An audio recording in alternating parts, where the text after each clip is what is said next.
झारखंड में mini lockdown की अवधि 31 जनवरी तक बढ़ा दी गई है।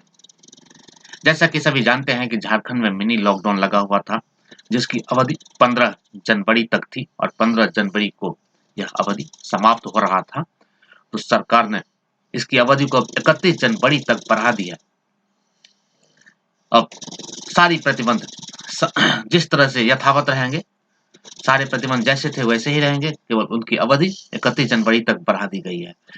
लगातार कोरोना के बढ़ते संक्रमण के बीच झारखंड सरकार ने राज्य में पाबंदियों को 2 हफ्ता के लिए और बढ़ा दिया है। इस संबंध में आज शनिवार को आयोजित आपदा प्रबंधन विभाग की बैठक में यह निर्णय लिया गया। राज्य सरकार द्वारा लागू की गई पाबंदियों की अवधि आज पूरी हो रही थी और इसलिए आज बैठक करके उसे बढ़ा दिया गया। स्वास्थ्य मंत्री बन्ना गुप्ता ने ट्वीट करके भी यह जानकारी दी है कि राज्य में 31 जनवरी तक लॉकडाउन की व्यवस्था लागू रहेगी। जो भी पाबंदियां या छूट वर्तमान परिप्रेक्ष्य में लागू है, उसे सरकार ने 31 जनवरी तक यथावत रखने का फैसला लिया है। सरकार हालत पर लगातार समीक्षा कर रही है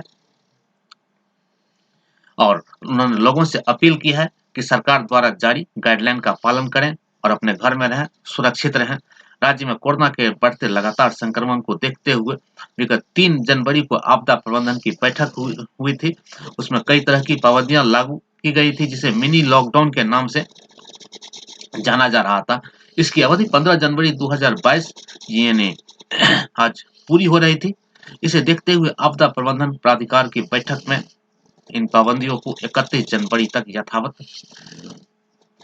रखने का निर्णय लिया गया, जिस संबंधी पत्र भी आपदा प्रबंधन विभाग से संबंधित सारे अधिकारियों को निर्गत कर दिया जा चुका है।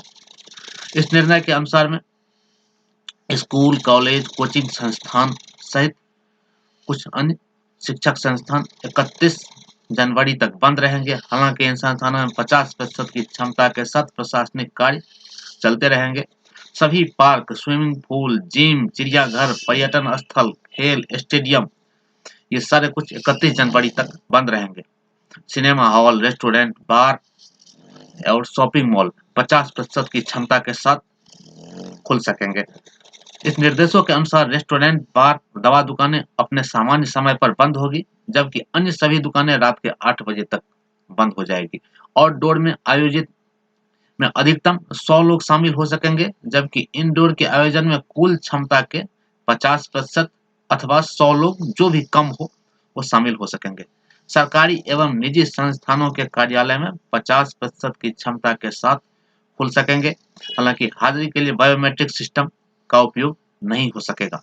हाट और बाजार में सोशल डिस्टेंसिंग का पालन करना अनिवार्य होगा।